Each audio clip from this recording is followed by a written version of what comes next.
afternoon, Judge.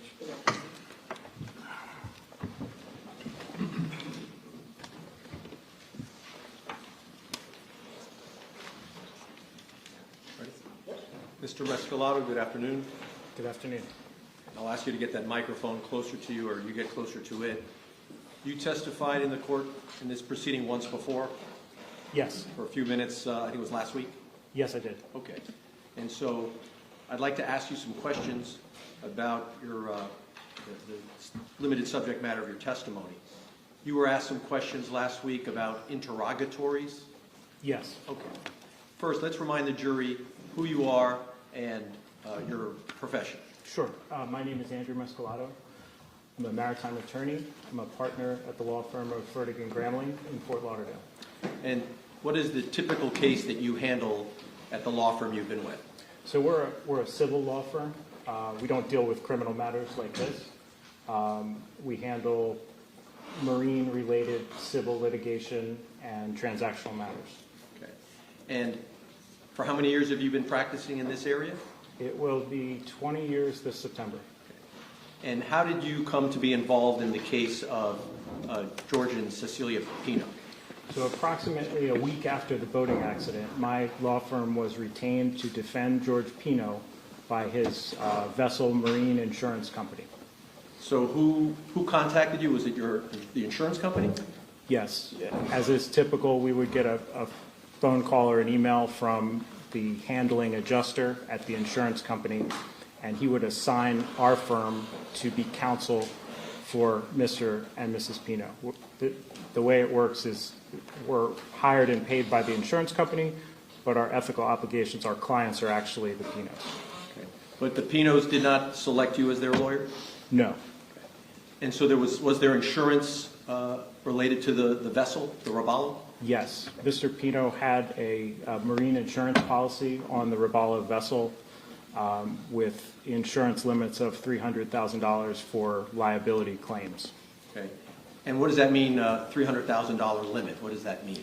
So, unfortunately, he had a maximum insurance coverage of $300,000 for this entire accident. There were some supplemental, there's coverage called MedPay, which pays for reimbursement of medical bills. So he had $5,000 in medical pay coverage for each person that was injured on the vessel, but the primary limit was the $300,000. And if the amount of compensation or medical bills exceeds that, who's responsible for that? Mr. Pino personally. Okay.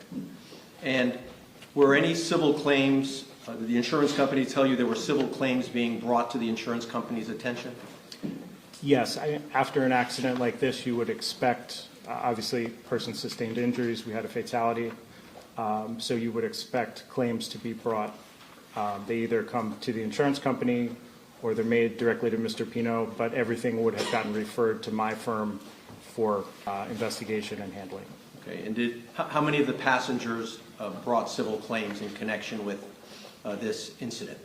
So to break it down, there would be what I would call represented claims. So parties that approached with lawyers, writing letters and sending information. So there were 4 parties that were represented for civil claims. Those would have been Ms. Rodriguez, Ms. Aguilar, the Fernandez family, and the Puig family. And then there would have been other less formal claims. We were approached directly by some of the involved parents to provide compensation for out-of-pocket medical costs, health insurance deductibles. It was very important to Mr. Pino that we did everything we could to resolve the medical bills and compensate those people that were involved in the accident. Now, ultimately, were all the civil claims resolved? Yes, all civil claims arising out of the boating accident were resolved. Okay. With respect to the civil claims associated with the Puigs, there were interrogatories that were propounded. I think that's the word we use in, is that right? Yes, so the Puig family, through their attorneys, filed a lawsuit in Miami-Dade Circuit Court Civil. They filed legal claims against Mr. and Mrs. Pino, the Ocean Reef Fire Rescue Department, 2 of the paramedics, and the Sky helicopter company that was involved in evacuating Ms. Puig from the accident scene. So when a civil case begins in that manner, I talked about this last time, but each party, any party in the case, has the opportunity to do certain kinds of civil discovery. So the interrogatories you're asking about are written questions that are written by, for instance, the lawyers for the Puig family and sent to my firm, directed to the Pinos. The Puigs also sent interrogatories to Ocean Reef and to the paramedics and to the Sky helicopter company. So you're required to create answers to the interrogatories, which are answered under oath by the party within a period of 30 days unless you have an extension. And you can also object to questions if they have, legal objections. And so both Mr. Pino and Mrs. Pino were obligated to respond to those interrogatories? Yes, they each received a discrete set. One was directed to Mrs. Pino, one was directed to Mr. Pino. At the same time, we also received what's called a request for production of documents. They give you a list of paperwork and documents they're looking for, and you have to respond with those as well. And what was your practice, or how did you comply with the obligation that came with receiving the interrogatories? So typical practice, by this point in the litigation, we had already met with Mr. and Mrs. Pino. We had reviewed materials from the FWC, body cam footage, and other parts of their investigation. We'd also done some of our own investigation, interviewing witnesses, online research, different things. So the interrogatories. Let's do it one at a time. Yeah, okay. So that's generally how you would do it? Generally, and just, I guess, to put a finer point on it, myself or a lawyer at my firm would actually draft out the answers to the interrogatories. That's not something clients typically do. And in this case, was it someone at your law firm or the Pinos themselves who actually drafted the responses to the interrogatories? It was myself and an associate that works for me. Okay. And what would have been the source of information you would rely upon to complete the interrogatories for Mr. Pino and Mrs. Pino? So it would depend on the question, but generally it would be my firm's investigation into the accident, which would include information from Mr. and Mrs. Pino, but it would also come from other sources. Okay. So let's take a look at the interrogatories that are in evidence. I'll start with Exhibit 12. This is the one for Mr. Pino. Judge, I'll approach with your permission. Yes. Do we have this on the screen by any chance? Do we have it in the... Put it on the screen. Okay, if you could. We'll see if this works. Otherwise, let's have Carlos be prepared to help with that. Question number 5 says, describe in detail how the incident described in the complaint happened, including all actions taken by you to prevent the incident. Fair reading? Yes. Okay. And why don't you read the response that was typed in there? It says, pursuant to Florida Rule of Civil Procedure 1.340C, Mr. Pino refers to his statements on the body cam to FWC investigator Thompson. Now, I don't mean to do a law quiz, but maybe you could tell us what is Civil Procedure 1.340C? Sure. So when you're responding to an interrogatory, sometimes the answer could be extremely long. So you're allowed to refer, instead of typing out the answer, you're allowed to refer to other records that the party sending you the questions would have equal access to. In this case, by this point, all parties in the case had access to Mr. Pino's interview with the FWC that appeared on body cam. And so the answer to question number 5, who typed that in? Someone from your office? Myself or someone from my office. And Mr. Pino adopted it by signing at the end that it was true to the best of his knowledge? Yes. Okay.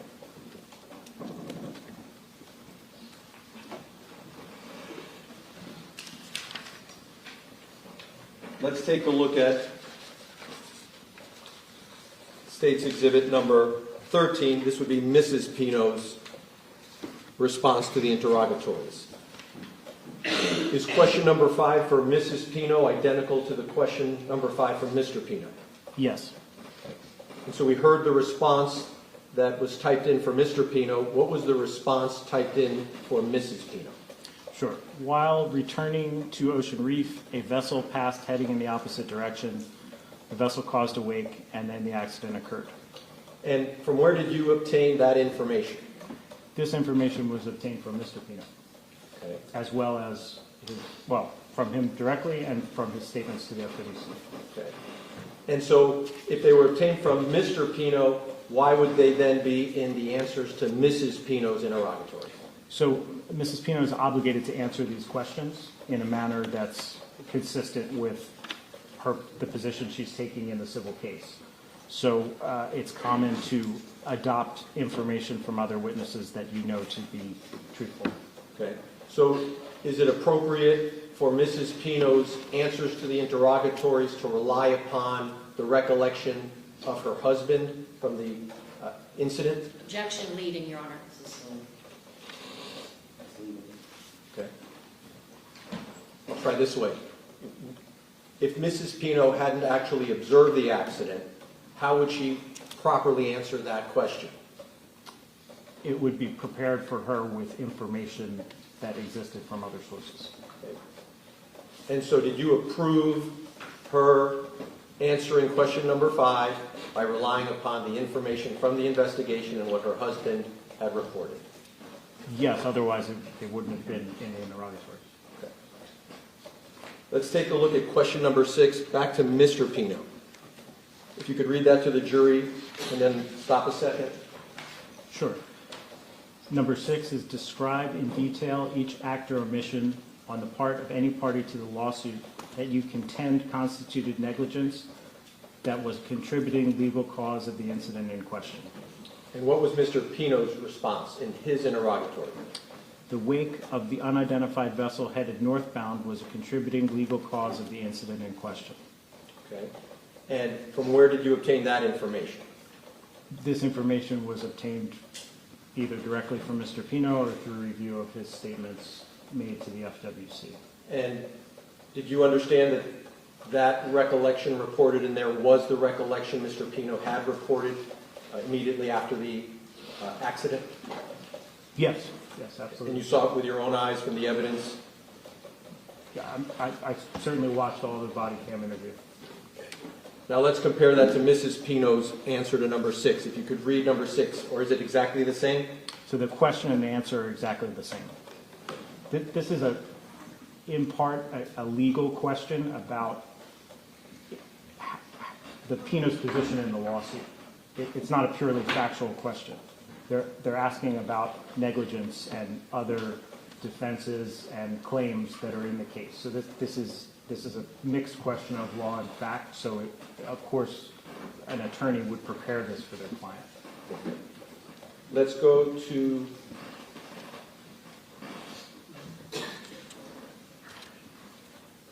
number 8 for Mr. Pino. Would you like me to read it? Please do. Sure.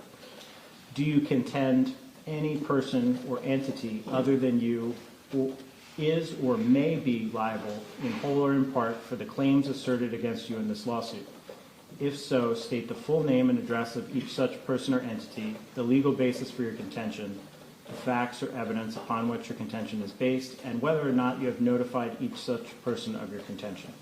And what was the answer to that question in Mr. Pino's response to the interrogatory? The answer is yes, they have a contention. The unidentified vessel headed northbound in REM and its operator. The unidentified vessel headed northbound created a wake that caused or contributed to the accident. Okay. Is that the same question and same answer given in Mrs. Pino's interrogatory? Yes. Identical? Yes. And again, this is a mixed question of law and fact. This is a Florida standard interrogatory that the Supreme Court has drafted for civil litigation. The purpose of this is to make you disclose other people that you believe were involved in the accident. So all parties can know about this at the inception of the case, not find out much later. So explain that in terms of giving notice to the opposing party in a litigation. What do you mean by that? So there's a complaint which the plaintiff files that's answered by the defendant, but it's very basic information. So the purpose of initial paper discovery like this is to kind of flesh out what claims for the plaintiff or defenses that a defendant may bring in a case. So, for instance, the Puig's attorneys can fashion their discovery plan, what witnesses they want to depose, and that sort of thing. So these are required to be answered such that, as a defendant, the Pinos would be giving fair notice to the plaintiffs of their position with regard to cause of the accident or contributing cause. And if Mr. Pino's recollection at that time was that there was another boat that may have contributed to him losing control of the vessel, if that's his recollection, was he obligated to notify or to respond to that in the questions propounded in the interrogatories? Oh, absolutely. That's the purpose of these questions. Okay. Let's see if there's any others. I think that's it. Let me take that back from you. Sure.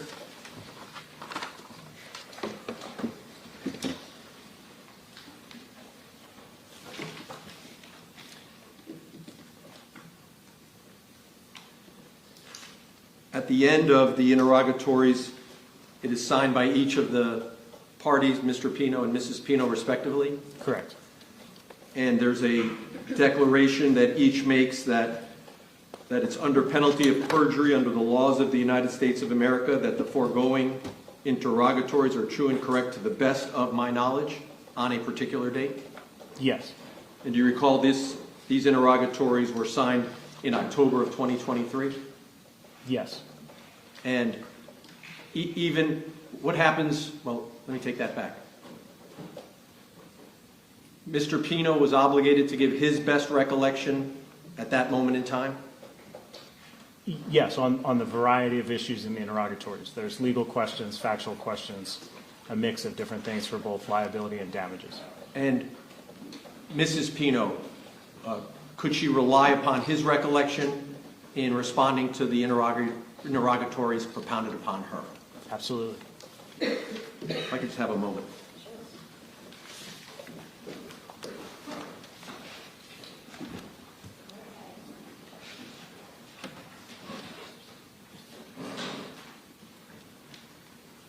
Judge, those are all the questions I have at this time. Thank you.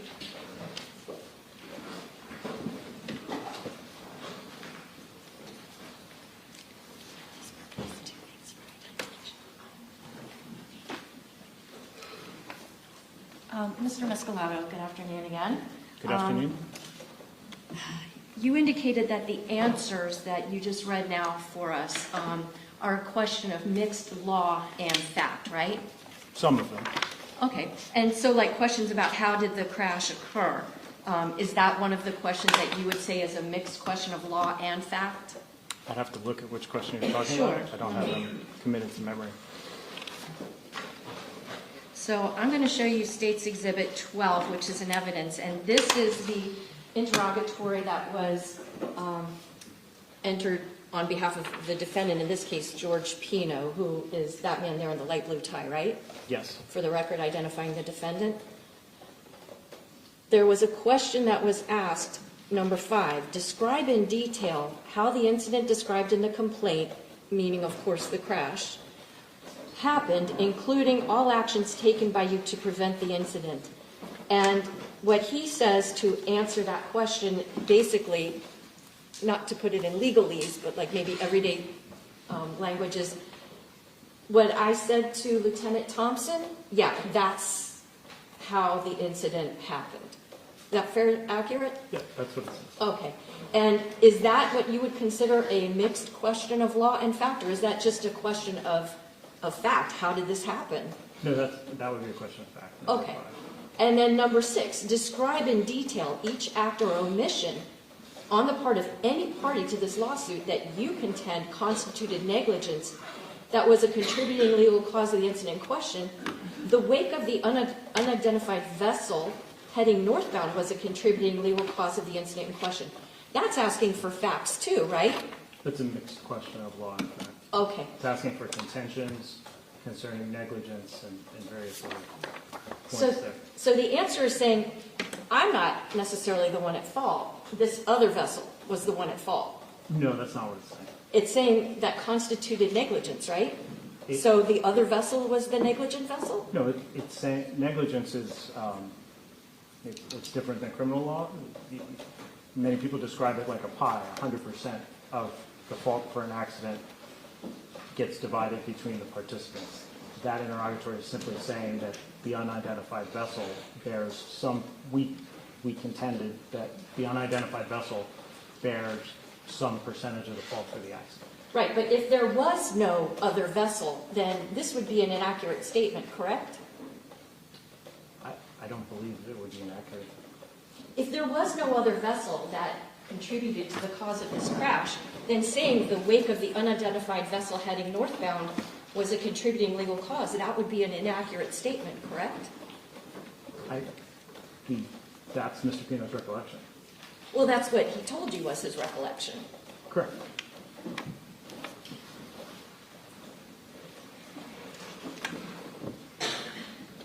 Because you obviously would not want to put into a court file a pleading that was, from your vantage point, untruthful, right? You're an officer of the court.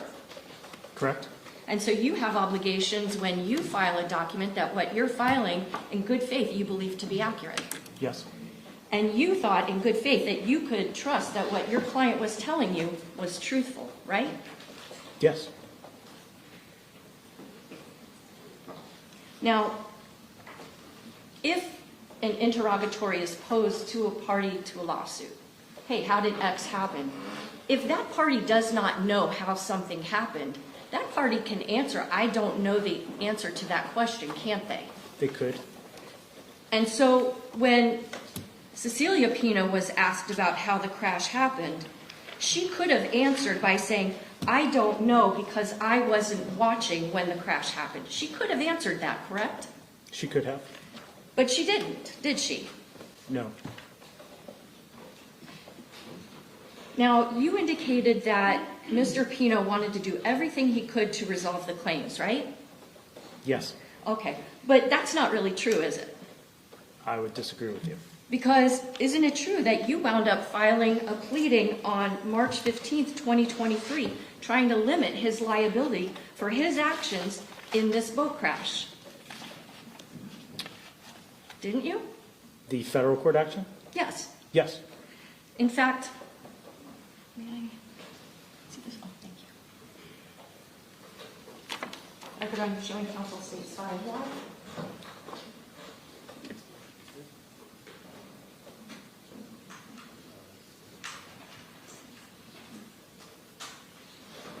So Judge, may we approach on the exhibit?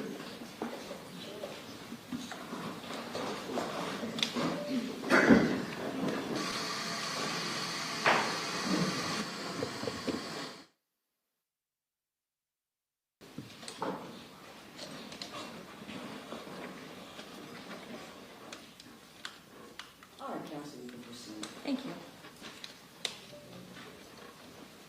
So, Mr. Mescalato, in point of fact, on March 15th of 2023, you filed on behalf of George Pino a petition for exoneration from or limitation of liability, didn't you?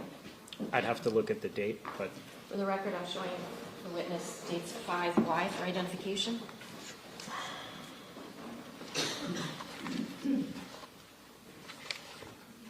yes, this is a petition for exoneration from or limitation of liability. And who is the petitioner seeking exoneration from liability? Well, it's exoneration or limitation. We wouldn't be seeking exoneration in this case, but to answer your question, it's Mr. Pino. Right. It's not the insurance company, is it? The petitioner is George I. Pino, hereinafter referred to as the petitioner, correct? Correct. In Florida, insurance companies are not parties in cases like this. And so within that document, the defendant was seeking to limit what kind of liability he might have for his responsibility in this crash, correct? Yes. And in that petition, he gave a series of facts about what happened in the crash, didn't he? The petition is not signed under oath, if that's what you're getting at. Oh, so you don't have to be truthful in a court pleading if you're not signing it under oath? You're talking about Mr. Pino. Yes. Mr. Pino didn't draft that document. Understood, but you weren't there when the crash happened, were you? Of course not. Right. And so really the only source of information for how the crash happened was Mr. Pino or the people that were on his vessel, correct? We also did investigation, but yes, the primary source would have been Mr. Pino and the people on his vessel. And so the information was that there was, at about 6:30 p.m., that his vessel was subjected to a large wake thrown by a large center console or sport fish type vessel heading northeast on the intercoastal waterway, while his boat and the other one were going through the channel in the vicinity of navigational marker 15, correct? You remember that? Yes, if that's what it says. And that in that area, it amplified the size of the wake of this other vessel, correct? That was the information that you were given to put into this pleading. Yes. And that the vessel left the scene and to date has not been identified, correct? That's an accurate statement. That's what he said, right? It's an accurate statement. We did not identify the vessel. What if there was no vessel? Then of course you didn't identify it, right? Presumably. Okay. You also were given information from your client that the other vessel that his vessel began to turn unexpectedly on its own and put itself on a course roughly heading toward navigational marker 15. That was the information that was provided to you by the defendant, correct? Yes. Also that he attempted to steer and correct course but was unable to prevent an collision with navigational marker 15. That also is information given to you by the defendant. Yes. And this information was given to you while the defendant was trying to limit the liability that he would have for the damages that he caused to other people in that crash, correct? Yes. Additionally, again, you indicated that Mr. Pino wanted to do everything to resolve the claims, correct? Now, right? Yes. Now, the interrogatories that we were talking about, those were signed on October the 19th of 2023, right? Correct. Now, in addition to having filed in March of 2023 a pleading to try to limit his liability, you also then on August 14th of 2023, you filed a motion to try to get the lawsuit dismissed, didn't you? We filed a motion to dismiss. So the answer to my question was yes, right? Well, the purpose of that motion was never to have the Puig's entire lawsuit dismissed. We were taking legal issue with certain claims that were brought against Mr. Pino and Mrs. Pino. Legal arguments about the viability of the claims. The purpose of a motion to dismiss is not wholly to knock out a whole case. It's also if you have issues with the claims that are being brought. We believe certain claims were legally insufficient. We filed a motion to dismiss. There was hearing before the judge, and it was granted in part and denied in part. So we received some relief, not all we asked for, and the lawsuit continued. Right, but that certainly is not necessarily indicative of a person who's trying to do everything that he can to resolve the claims. That's a person who's trying to limit what claims he has to have. No, by this point, the three claims that I mentioned before had already been settled or resolved, and we were litigating with the Puig family. In that situation, they brought a claim that could not be resolved at that time, and so we were required to do certain things to defend Mr. and Mrs. Pino's rights. No, of while course. working to try to resolve the Puig claim, which is what ultimately happened. Right, but it certainly hadn't happened. There was not an agreement by the defendant in this case to allow what the Puigs were seeking to go forward. At that point, he was saying, no, I'm not willing to do that which the Puigs are asking for. Isn't that true? No, that's not accurate. So he was ready to settle So as of August of 2023. while the Puig claim had been mediated prior to them filing a lawsuit, so Mr. Pino and his wife attempted to resolve that case before litigation was ever filed. They continued to attempt to resolve that case throughout the entirety of the litigation. And it was only when we got to a certain point that a resolution was reached. So you simply have to do certain things to answer pleadings, respond to complaints, respond to discovery. All the while, efforts were underway behind the scenes to try to resolve these claims. Right, so mediation was attempted first, that was unsuccessful, and there being, your client being, or your then client being willing to do everything he could to resolve the claims. And then after that was unsuccessful, then a lawsuit was filed against him, correct? Yes, and then there were multiple other mediations between the Pinos, the Puigs, and all the other involved parties while the case was progressing. Right, and the other involved parties had nothing to do with George Pino. They had to do with other entities like, Ocean Reef Volunteer Fire Department, things of that nature, correct? Yes, the Puigs brought claims related to the treatment their daughter received after the accident. Right, but I'm not really focusing on those claims. I'm asking you about the claim between the Puig family and George and Cecilia Pino. So to the extent that during that litigation, a motion to dismiss was filed, that's not necessarily indicative of a man who's trying to do everything he can to resolve the claims, is it? I would disagree with you. Okay. Now, in order to file that claim, once again, you had to rely on information from your client at the time, George Pino, right? In part. And so because his wife Cecilia has said that she didn't see the crash, really the only source of information that you had about how the crash happened was pretty much from your client, right? Not exclusively. We had interviewed other persons aboard the vessel. I had spoken with the FWC investigators. I had reviewed what reports were available from the FWC. We had access to the body cam footage, so there was a lot of sources for information in addition to Mr. Pino. Sure, but in terms of how the crash itself happened, body-worn camera couldn't tell you, could it? Well, the investigators certainly had their theories about how the crash happened, which were relayed to me. But again, body-worn camera footage doesn't tell you how the crash happened because the body-worn camera wasn't turned on until after the crash had happened. Well, body-worn camera footage captured interviews with Mr. Pino and many other people that were involved in the accident, so it did provide information. Okay, but in terms of the actual conduct of the operator of that vessel, are you saying that the girls that were on the vessel were able to give information about how George Pino navigated the boat? There was some information received from the girls about his navigation of the boat on that return trip, yes. At the time of the crash? Not at the time of the crash. Right, not at the time of the crash. So you really didn't get any information about what was happening with that vessel at the time of the crash from any of the girls because they were not paying attention to how he was navigating, were they? Correct. Okay, so now, in terms of explaining how the crash happened, George Pino told you that his vessel was subjected to a large wake thrown by a large center console or sport-type fish vessel, correct? Yes, we've already talked about that.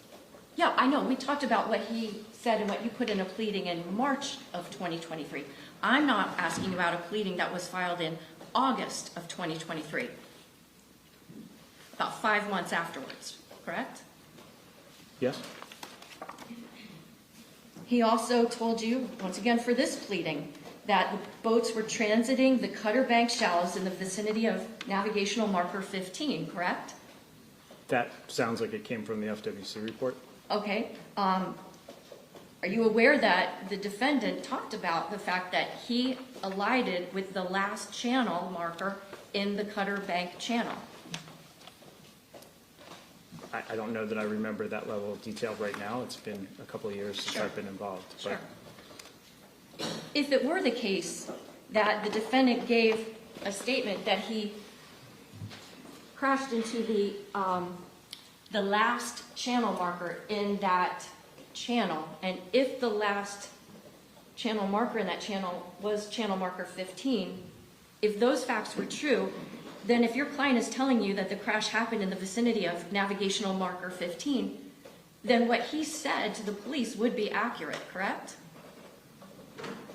I'm not sure I'm following you. Sure. Let me break it down. Sorry, I should ask the question better.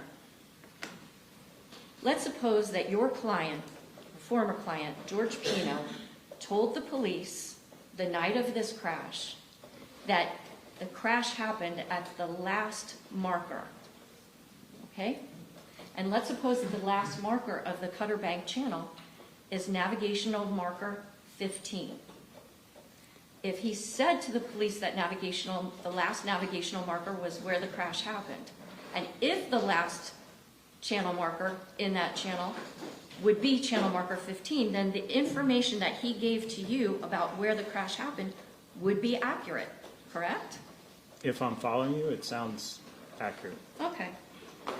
He told you that he adjusted course to meet the wake and impacted the wake, right? Yes. He talked about trying to attempt to steer and correct course, but could not prevent the collision with navigational marker 15, correct? Correct.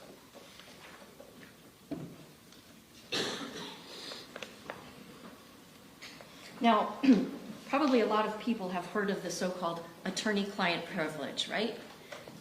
You've heard of it. I definitely have. Okay. And the idea behind the attorney-client privilege is that, for the most part, what a client tells his lawyer is going to be kept confidential unless under certain extenuating circumstances. Fair to say? Yes. And one of those exceptions that can lead to the attorney-client privilege not being applicable is if the client waives that right, meaning gives you authorization to divulge this information to others, correct? Generally, yes.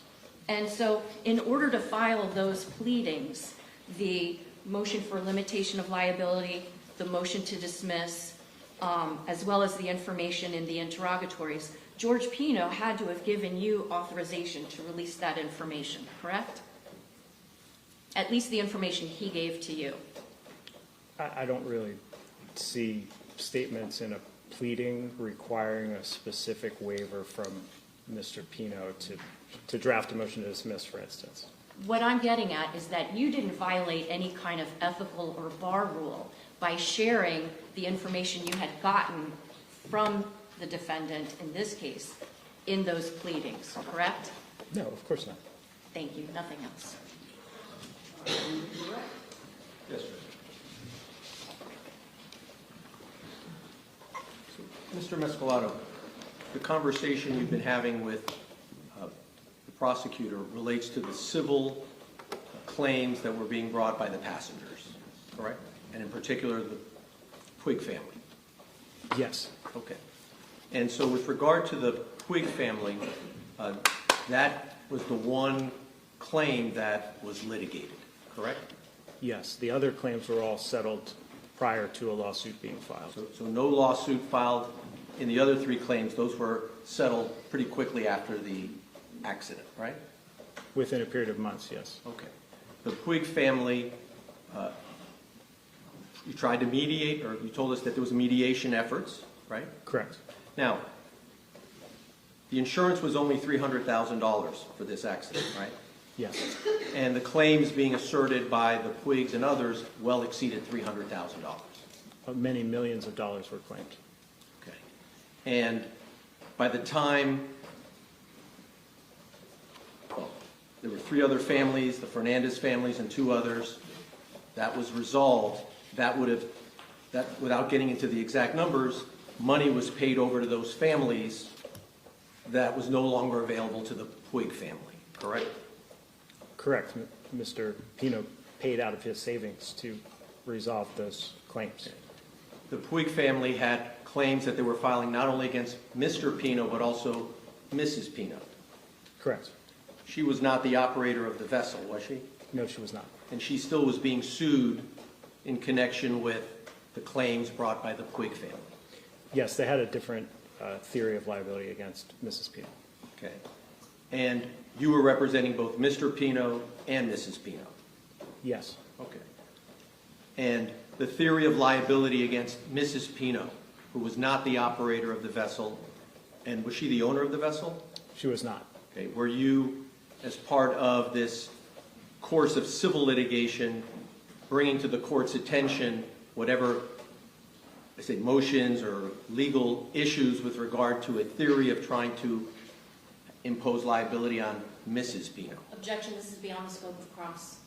I'll allow it, but Will the court allow a recross then? question or two, that's it. I couldn't hear you, Joe. Question or two, that's it. Okay. Well, I'm sorry, could you repeat? yeah, the prosecutor asked you about a petition for exoneration and limitation of liability, right? Correct. And explain to the jury what that is. So as a vessel owner involved in a casualty of any type, really, this type of accident, a fire, anything that can happen on a boat, they have a right under federal maritime law to file this petition for exoneration from or limitation of liability. It's a type of lawsuit that's used in a situation where you're expecting multiple claims, because it requires the claims to come into a federal court proceeding rather than having to defend multiple different lawsuits in state court. Like if each family had filed a lawsuit, Mr. Pino would be defending against 4 separate lawsuits. The limitation gives you a vehicle to be able to defend one lawsuit and have all the potential plaintiffs come into that case. It makes these cases easier to litigate. And the other thing about limitation is it's a use it or lose it type remedy. If you don't file that within 6 months of the first written notice of claim, you're barred from filing that lawsuit. So in these type of maritime accidents, it's standard procedure to file a limitation of liability action for this reason. Now, in this case, we didn't end up litigating in the federal case because the 3 other claims were resolved. There was only 1 claim left, and in a situation where there's only 1 claim against a vessel owner, you can't proceed in the federal case. It requires multiple claims. So if you looked at the docket of that case, eventually that case was dismissed voluntarily on Mr. Pino's behalf. So I don't want to lead you, but I want to make sure the jury understands. If there are 4 passengers making claims in 4 different places, even if they haven't even filed the lawsuit yet, if the Pinos want it all resolved in one forum, federal court, you as a lawyer would need to bring that to the federal court's attention within 6 months? Objection, it's leading. I'll try again. Let me start with this. Did Mr. and Mrs. Pino have anything to do with your decision to file that pleading? No. Did they even know you filed it? They will- Objection calls for speculation. Excuse me. Yeah, how would they know? Well, Go ahead, you can tell. Objection, No. I thought the court Forgive me. sustained the objection. Yeah, thank you. No I'm sorry. objections. I sustain. Next question. Sure. The decision to file that petition, is that your decision? I was directed by the insurance company to file that petition. Mr. Pino was made aware of it, but part of the relationship when you're being defended by an insurance company, they have the right to control what litigation is filed, how it's litigated, what money is spent, and how it's resolved. So some of these aspects were outside of Mr. Pino's control.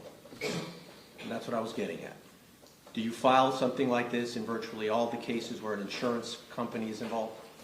Well, yes, and specifically in the type of case where you have a marine accident and you're facing multiple claimants.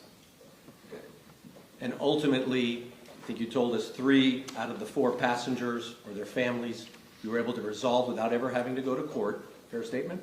Correct. And with regard to the Puigs, that case also resolved itself, but it wasn't through this federal court motion that we were talking about, correct? No, if you look at the docket of the federal case, there was no litigation went on there. It was filed because we had to file it by a certain date, and when the other 3 claims were resolved by Mr. Pino and his wife, the need for the federal case went away. Okay. And then what happened to the case involving the Puigs claims? So there was some litigation, there was some discovery, which is common in complex situations like this. The case was mediated multiple times, and eventually the legal dispute between the Puigs and the Pino family was resolved, and then it's my understanding they also resolved with the other defendants. With the paramedics and the other claimants? Ocean Reef and those other parties. One moment.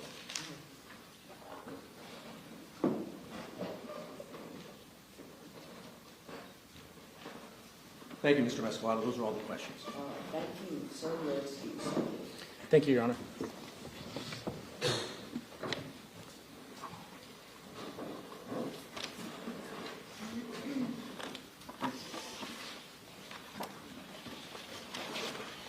Judge, may we approach about the next steps?